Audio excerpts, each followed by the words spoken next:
Welcome back to Bearcats Daily, everybody. As always, I'm your host, Blake Thornton. Appreciate you tuning in today.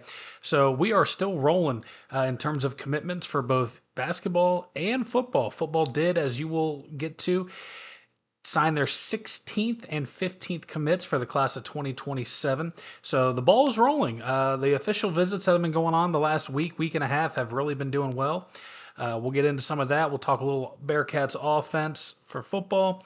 And then we got some news going on, some hot gossip going around Cincinnati in terms of our Calhoun-led men's basketball team. So we're going to go ahead and start it off with some basketball. So there is a recruit for the class of 2029. I know what you're thinking. Good Lord, we're looking that far out. For these top recruits, you got to start early. You got to get them going and get them interested in your school early on, because after a certain point, being a 5-star recruit, they may or may not already be looking somewhere else. So this gentleman comes from just south of us down in Kentucky. He's a 5-star recruit, class of 2029, Mason Grivna out of Ballard, Kentucky. 7-foot center, big boy. He's currently linked to the University of Cincinnati, Kentucky, Louisville, Purdue, Indiana, Ohio State, Nebraska, and Xavier. Those seem to be the main schools that he is focusing on. Obviously, being from Ballard, Kentucky, not too far away from Ohio. Ohio schools are definitely going to be on there, but of course, UK, U of L, Indiana, a lot of local schools. Obviously, being as young as he is, still hasn't really gotten his name out there yet to other states, which doesn't mean it can't happen, which doesn't mean schools aren't looking at him.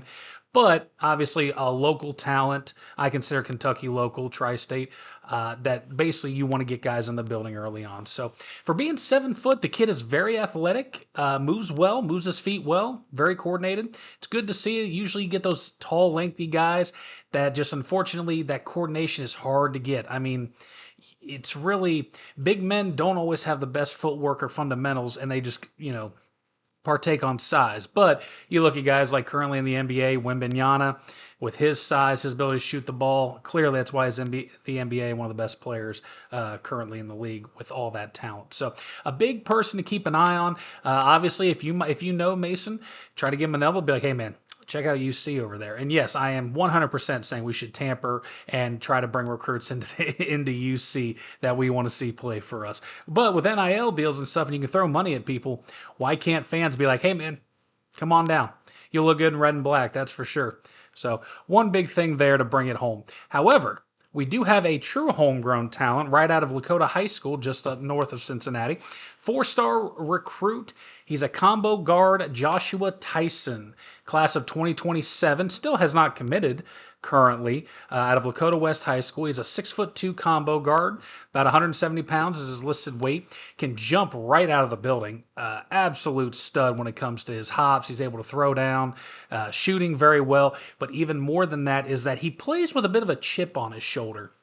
There's a sense of maybe Michael Jordan-esque intensity, and by that I refer to the fact that he doesn't want to lose. He's out there to prove a point every single game and try to be the best on the court, and I like that. I like a little bit of edginess in the players, and everyone's like, well, Michael Jordan was a total jerk to his teammates and all this and this and this and this.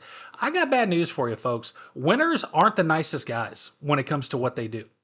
If you ask the greatest of all time in all their sports, a majority of them probably will say, yeah, I was a dictator. I worked my guys hard, and I worked harder. That's how you win. That's how you become the best. But Joshua really does play with that edge on him, like, hey, I'm going to go out there and I'm going to bust this game any way I can. Defensively, he's on the ball defender. Very, very good at moving his feet. Doesn't foul too much. Really, I love seeing it. He currently is looking at UC, Ohio State, and Virginia Tech, and 24/7 Sports does have him ranked as the 3rd combo guard ranked in the state. So obviously, 4-star recruit. I think he would pair well with Cameron Mercer, who they just got signed for the University of Cincinnati as well. Remember, that's a major signing with Cameron Mercer. I think Joshua would be a perfect piece to pair with him on the court. Obviously, he hasn't signed yet, but we still have time for this. And I'm hoping they are already actively talking to him, bringing him down for visits, trying to get him to sign, because this would be a great piece to match with Cameron Mercer. And I really do hope to see him in red and black. And I hope to see that announcement very soon as well. Now, the football team, all the official visits that have taken place, we've been signing recruits left and right. They did sign their 15th and 16th recruits so far. The most recent one was a running back. He was the first running back in the class, Preston Beckham. He had 1,100 yards as a junior, so putting up numbers in high school, which is good to see. And right now, our running back room is not that great. I'm sorry if that offends people who are like, oh, I love our running backs.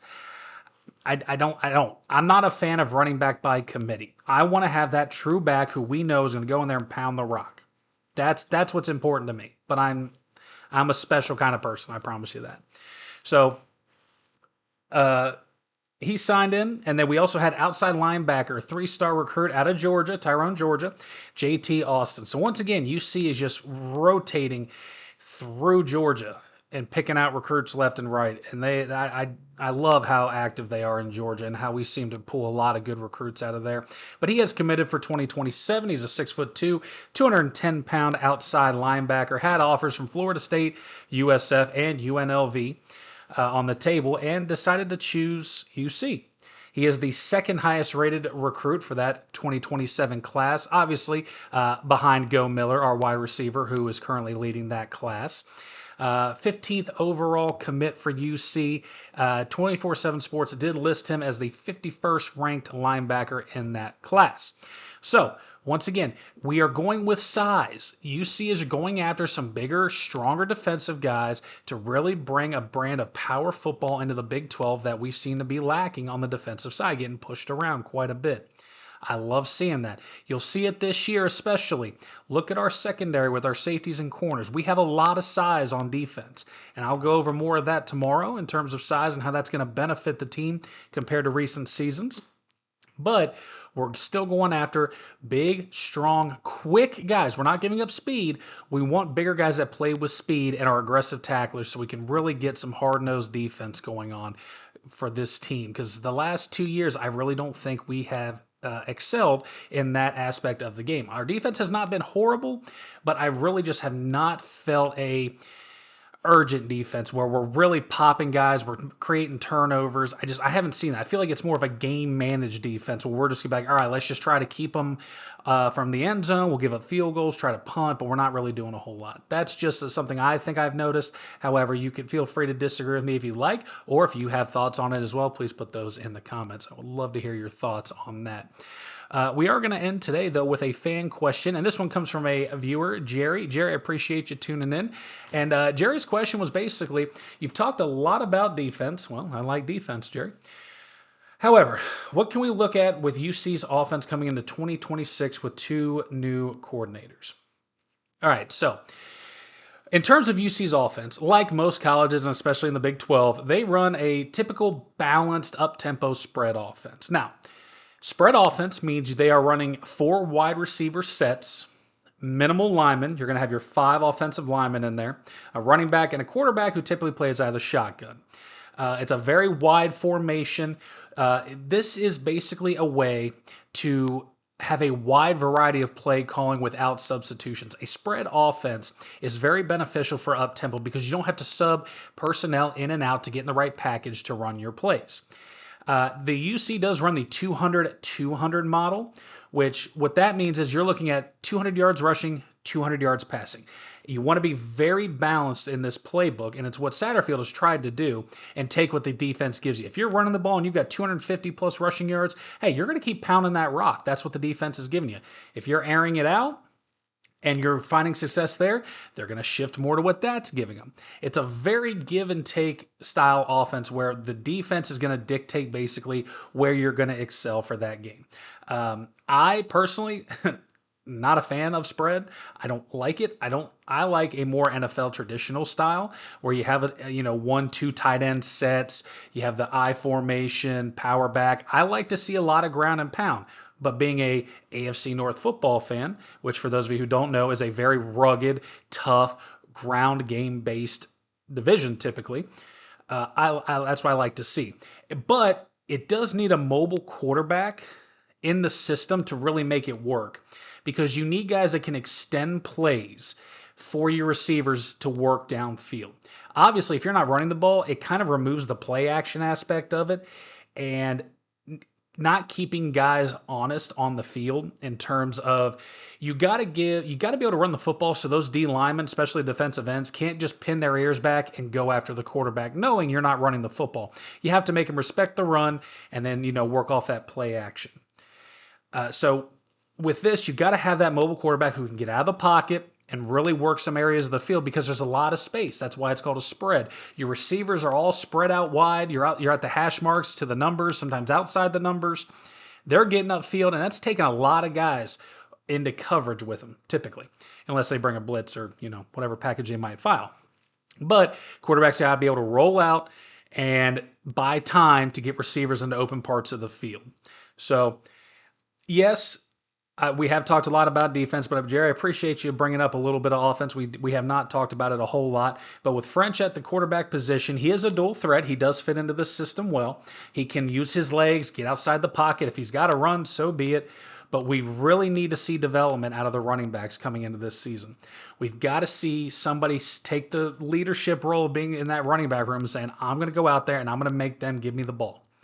We know our offensive line can pass block, but I feel like we've kind of sacrificed a little bit of the run game in that aspect. And yes, there are two different skill sets for pass blocking and run blocking. I'd really like to see UC take a step forward this year and pound the rock, take the pressure off of French at quarterback, eat some clock, keep our defense on the sidelines, keep them fresh. There's a lot of things that play into why I like the run game, and that's the biggest one. It keeps your defense fresh because they're on the sidelines resting. You're chewing up clock and possessing the ball, and it really allows the quarterback to take his time in the pocket because the linebackers and D-line are respecting the run, especially if we have to do a little play action with it. So UC, spread offense, 200-200 model. It'll be run out of shotgun for pretty much every snap for them, unless they go under center with something else. But spread is typically under the shotgun, 4 wide receivers, and they have all the play variety in the world they can call at that point because they don't have to sub in and out guys for different packages. So, Jerry, I appreciate your question. Look forward to hearing more from you guys. I would love if you have questions yourself that you'd like answered, thoughts, comments, throw them in for me. If you haven't already, make sure you hit that like and subscribe button. I'll catch y'all tomorrow for our Wednesday show. Appreciate you tuning in.